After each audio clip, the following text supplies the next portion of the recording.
Firstly, I would say that this was a really interesting video and I really enjoyed watching it. And I think that most of the topics that Barbara talked about in this video, there are a lot of videos on those topics on YouTube right now. Like the YouTubers who have posted them, they have posted those videos in the last 6 months, whereas this video was posted 6 years before. So that's a great thing because I have been watching those videos and I have used almost all of these techniques trying to study.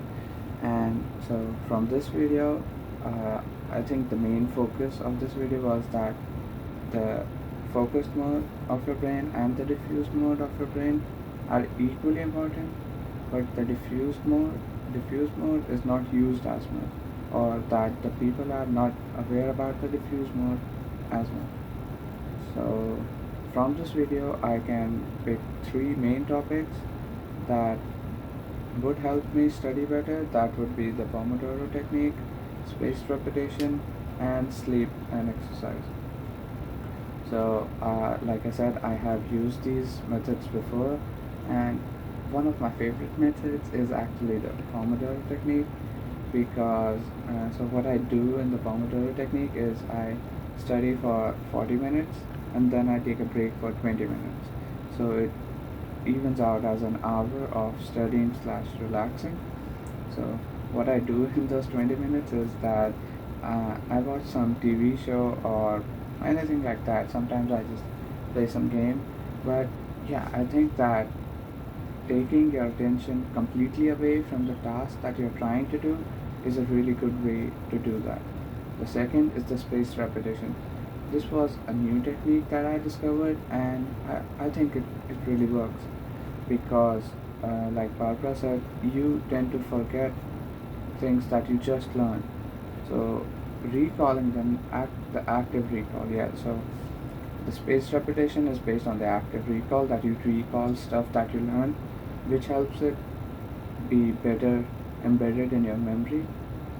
So what what I used to do for spaced repetition was that I would learn something and I would try to immediately recall it without looking at my notes. And if I was completely able to recall it, I would let it left it out for about an hour or so, and then I would try to do it again. If I was able to recall it completely again, then I would leave it for 5 hours and like that. And spaced repetition is a really good way of making sure that you remember everything before the time of your exam. The last method slash lifestyle I would say would be to sleep and exercise regularly. Like you sleep daily, but exercising regularly would be a really good idea because I mean I'm not sure why Barbara does explain that exercising is the way more neurons are created in your brain. So I guess that would be the reason, and I think that exercise just helped me clear my brains. uh, so yeah, and sleep. Oh, I sleep like a log. I just if I'm asleep, it's impossible to wake me up before I want to wake up. So yeah, I think I'm good on that. But what I also learned from that video was that not memorization is not the only thing that is required, because if you just memorize it, it won't help you as much. Understanding it would be way more helpful.